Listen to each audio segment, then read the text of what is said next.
Hello dear friends, क्रांतिकारी students YouTube channel पर आपका हार्दिक स्वागत है। आज हम जनरल साइंस का टॉपिक कवर करेंगे, प्रतिरोध, रेजिस्टेंस। चलिए देखते हैं प्रतिरोध के बारे में।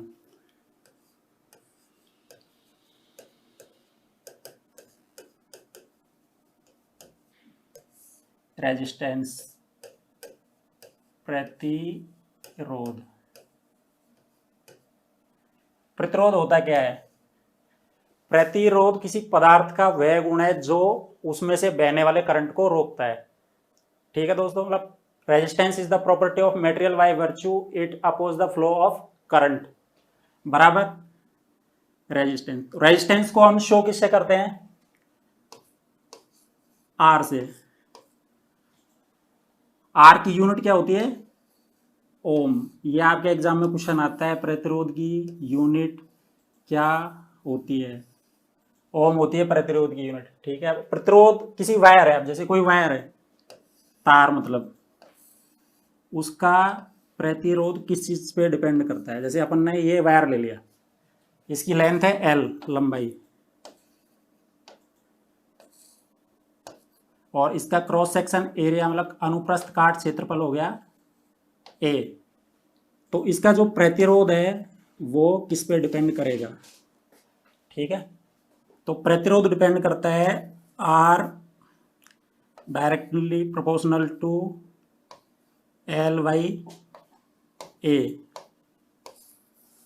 L by A. एल यहाँ पे क्या है?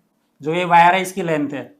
ठीक है दोस्तों, एल क्या है? वायर की लेंथ है। ए क्रॉस सेक्शन एरिया। मतलब क्या हुआ, अगर हम जैसे जैसे किसी वायर की लेंथ बढ़ाएंगे, मान लीजिए ये अपना 5 मीटर था और ये अपना जैसे कि 10 सेंटीमीटर इसका क्रॉस सेक्शन एरिया था, और इसका इस टाइम पे प्रतिरोध कुछ भी था, मान लीजिए अपन एक्स ओम मान लेते हैं।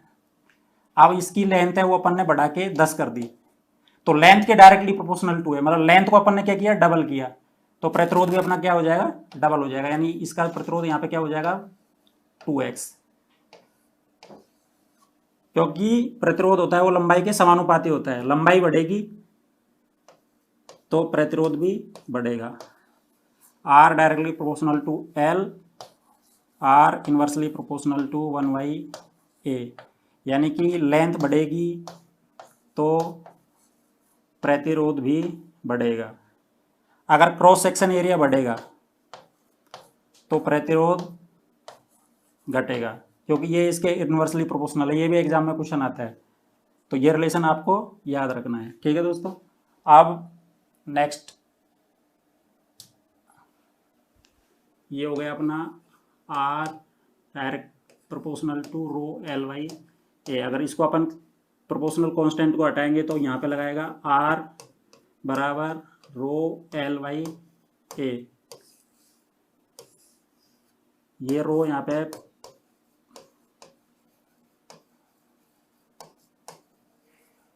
प्रोपोर्शनल कांस्टेंट, अगर इसकी यूनिट अपन निकालेंगे तो ये क्या हो जाएगा? R into A divided by L. ये हो गया। आर की यूनिट हमको पता है क्या है? ओम। और जो अपना ए है क्रॉस सेक्शन एरिया यानी अनुप्रस्थ काट क्षेत्रफल, क्षेत्रफल की यूनिट क्या होती है? Metre square. और लेंथ की यूनिट क्या होती है? लेंथ की यूनिट क्या होती है? मीटर। तो मीटर से मीटर का कट गया, अब बचा क्या? Ohm into metre. तो ये भी एग्जाम में क्वेश्चन आता है। इसको बोलते हैं विशिष्ट प्रतिरोध हिंदी में। विशिष्ट प्रतिरोध यानी कि स्पेसिफिक रेजिस्टेंस। आपके जनरल कंपटीशन में ये क्वेश्चन आता है कि विशिष्ट प्रतिरोध की यूनिट क्या होती है? Ohm into metre. प्रतिरोध की यूनिट क्या होती है? ओम। प्रतिरोध क्या है? किसी पदार्थ का वह गुण है जिसके कारण वह करंट फ्लो का अपोज करता है। ये हो गया अपना प्रतिरोध।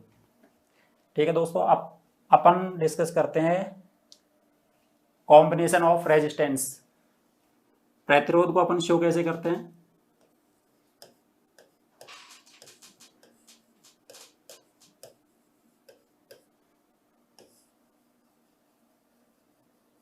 ये अपना होता है रेजिस्टेंस,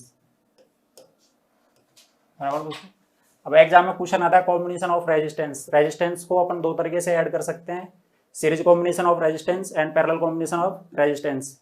तो अपन डिस्कस करते हैं series combination of resistance. Series combination of R. अब इसको कैसे करते हैं, अपने पास दो रेजिस्टेंस है R1 और ये रेजिस्टेंस हो गया अपने पास R2। अगर इन दो रेजिस्टेंसों को हमने कनेक्ट कर दिया ऐसे, मतलब इसका माइनस इसके प्लस से, तो ये कॉम्बिनेशन क्या कहलाएगा, सीरीज कॉम्बिनेशन ऑफ रेजिस्टेंस। अब इसका जो इक्विवेलेंट आएगा वो क्या आएगा, आर इक्विवेलेंट, वो आएगा अपना R1 प्लस R2। ठीक है फ्रेंड्स, ऐसे ही एक पैरेलल कॉम्बिनेशन ऑफ रेजिस्टेंस होता है जिसको बोलते हैं समांतर क्रम। समांतर क्रम को देखते हैं।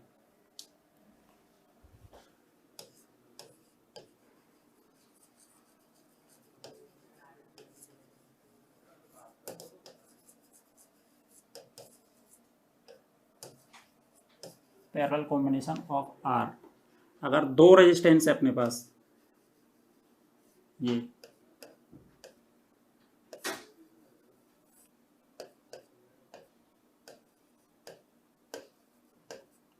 अगर दो रेजिस्टेंस को हमने इस तरीके से जोड़ दिया, मतलब कि R1 का प्लस और R2 का प्लस एक पॉइंट से कनेक्ट कर दिया, R1 का माइनस R2 का माइनस एक पॉइंट से कनेक्ट कर दिया, तो ये कॉम्बिनेशन जो कहलाता है वो क्या कहलाता है, पैरेलल कॉम्बिनेशन।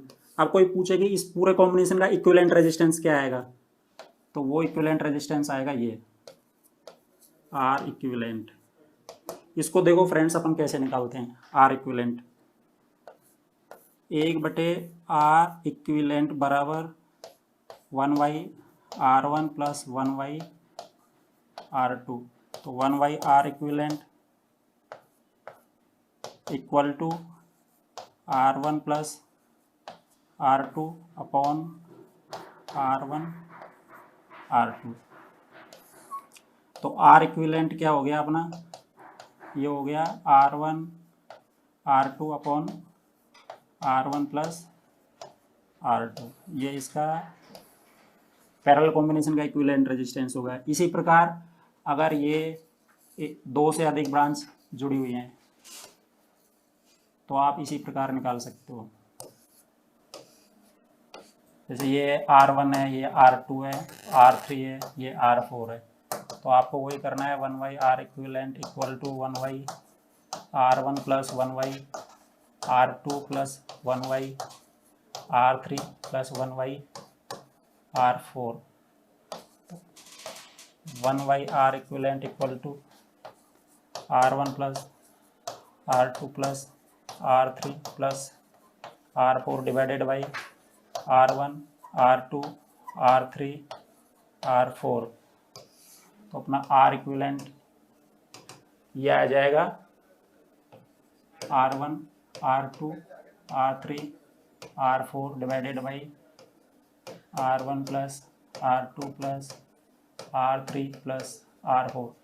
इसी प्रकार हम किसी भी पैरेलल कॉम्बिनेशन का इक्विवेलेंट रेजिस्टेंस निकाल सकते हैं। जो आपके जनरल कॉम्पिटिशन में आता है वो मैक्सिमम दो ही वाला आएगा, ये वाला। तो आपको डायरेक्ट फॉर्मूला याद रखना है, R equivalent equal to R1/R2 upon R1 plus R2। ठीक है फ्रेंड्स, अब इसका एक क्वेश्चन अपन देख लेते हैं। जैसे अपन को ये दो रेजिस्टेंस दे दिए, ये दे दिए सपोज कर लो अपन को 5 ओम, और ये दे दिए सपोज कर लो अपन को 10 ओम, और इसका अपन को बोला कि इसका इक्विवेलेंट रेजिस्टेंस निकालो। तो कैसे निकालेंगे, तो R इक्विवेलेंट अभी अपन ने देखा था क्या होता है, R1 R2 upon R1 plus R2। Value put करो, R1 की वैल्यू क्या है 5, R2 की वैल्यू क्या है 10, R1 प्लस R2 कितना हो जाएगा 5 प्लस 10 इक्वल टू 15, 5 3 जा 15, तो ये आएगा 10 डिवाइडेड बाई 3 इक्वल टू 3.33 ओम। ऐसे न्यूमेरिकल आपके एग्जाम में आते हैं जनरल फिजिक्स। आप टैग या नॉन टैग कोई भी एग्जाम दो, जनरल फिजिक्स के क्वेश्चन आपके आते ही आते हैं। तो मैंने आपको दो चीज़ें बताई आज। प्रतिरोध, आपको ये याद रखना है, rho L by A. Unit क्या होती है इसकी? ओम। रो क्या है? Specific resistance. इसकी यूनिट क्या होती है? Ohm into metre. Series combination, जैसे दो रेजिस्टेंस अपन ने ऐसे ऐड किए थे, ये सपोज कर लो R1 था, ये R2 था, ठीक है। तो R इक्विवेलेंट इसका क्या आएगा? R1 plus R2। इसी प्रकार अगर पैरेलल कॉम्बिनेशन अपन देखें तो उसका मैंने आपको क्या बताया था, अगर दो रेजिस्टेंस इस प्रकार से जुड़े हों R1 R2, तो इसका जो R इक्विवेलेंट आएगा वो क्या आएगा? R1 R2 upon R1 plus R2। ठीक है फ्रेंड्स, ये अपना रेजिस्टेंस होगा। आपके जनरल कॉम्पिटिशन में इससे ज़्यादा आएगा नहीं। ठीक है, अब अपन डिस्कस करते हैं दूसरी चीज़। सपोज कर लो, अब अपन डिस्कस करते हैं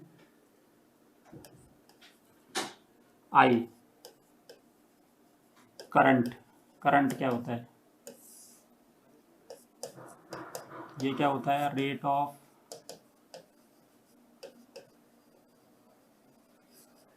change of charge, rate of change of flow of charge, यानी आवेश प्रवाह की दर को अपन क्या बोलते हैं? करंट। इसको अपन किससे शो करते हैं? I equal to d q upon d t. तो करंट की यूनिट क्या होती है? एम्पियर। करंट की यूनिट क्या होती है? एम्पियर। ये भी एग्जाम में आता है, यूनिट्स के क्वेश्चन आते हैं कि धारा, करंट को बोलते हैं धारा हिंदी में। तो धारा की यूनिट मतलब मात्रक, हिंदी में मात्रक क्या होता है? Ampere.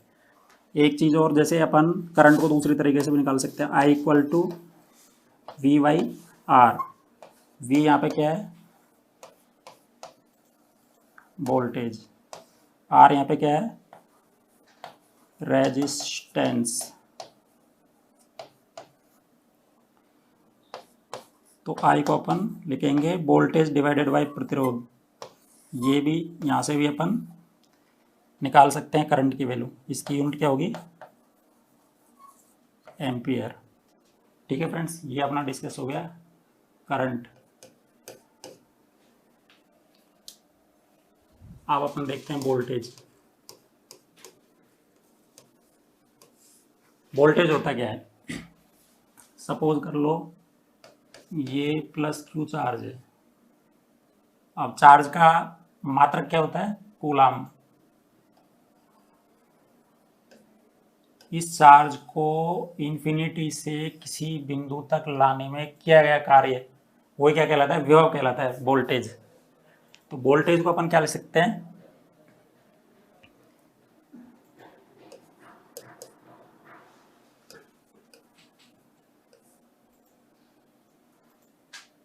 D W upon D Q. ये इसको अपन ने ऐसा क्या क्यों लिखा? क्योंकि एक अंग आवेश को इन्फिनिटी से किसी बिंदु तक लाने में किया गया कार्य क्या कहलाता है? वोल्टेज। अब वोल्टेज को हिंदी में बोलते हैं विभव। इसकी यूनिट क्या होती है? वोल्ट। अब यहाँ से अगर अपन देखें दूसरी यूनिट तो क्या आएगी? वोल्टेज की। ये है कार्य। कार्य का मात्रक क्या होता है? जूल। और चार्ज का मात्रक क्या होता है? मतलब यूनिट, कूलाम। तो वोल्टेज की दूसरी यूनिट भी क्या होती है? जूल पर कूलाम। और एक यूनिट होती है ये। अब एग्जाम में क्या वोल्टेज तो आता है, ये नहीं आता, लेकिन ये आ जाता है ऑप्शन, तो बच्चे हो जाते हैं कंफ्यूज कि जूल पर कूलाम कहाँ से आ गया। और नन ऑफ दिस ऑप्शन होगा तो नन ऑफ दिस टेक देते हैं ऑप्शन, मतलब कि जूल पर कूलाम भी होता है यूनिट वोल्टेज का। ठीक है, देखिए अब अपन ने क्या क्या डिस्कस कर लिया? प्रतिरोध डिस्कस किया, वोल्टेज, करंट। अब अपन देखते हैं ओम्स लॉ। ओम्स लॉ भी एग्जाम में आता है।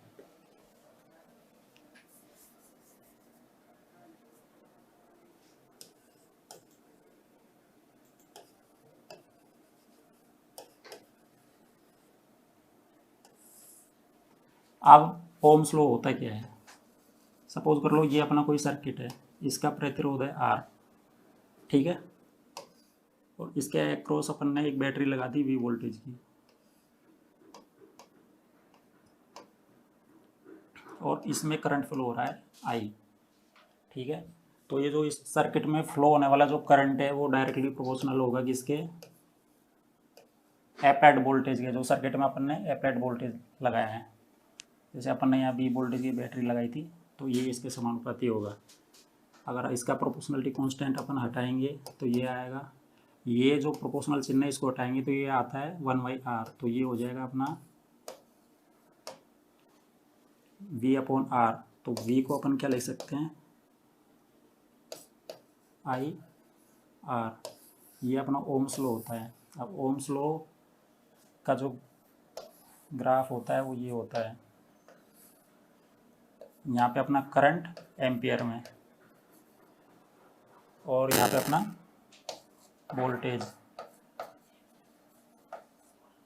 वोल्टेज। इसका मतलब क्या है? जैसे जैसे अपन किसी सर्किट में, जैसे ये वोल्टेज है V, इसको अपन बढ़ाएंगे इधर, तो इसके साथ साथ इस सर्किट में करंट भी बढ़ेगा। सपोज कर लो अपन ने यहाँ पे V1 वोल्टेज था, तो ये I1 करंट आएगा। ये जैसे V2 वोल्टेज है तो इसके पैरेलल में इधर I2 करंट आएगा। सपोज कर लो अपन ने ये V3 लिया, तो यहाँ पे I3 आएगा। मतलब वोल्टेज को जितना बढ़ाएंगे उतना ही करंट बढ़ेगा, ठीक है। और जो प्रतिरोध है वो मैंने आपको बता ही दिया किस किस पे डिपेंड करता है। वो डिपेंड करता है लेंथ पे, क्रॉस सेक्शन एरिया पे, और ये मटेरियल पे, कि जो अपन रेजिस्टेंस देख रहे हैं वो किस मटेरियल का बना हुआ है। जैसे वायर कॉपर का है, सिल्वर का है, जिसका भी है, ठीक है। ये हो गया अपना रेजिस्टेंस। तो आज की क्लास अपन यहीं ऑफ करते हैं। आज अपन ने डिस्कस किया resistance, combination of resistance, voltage, current and Ohm's law, ठीक है दोस्तों। अब अपन नेक्स्ट क्लास देखेंगे आगे।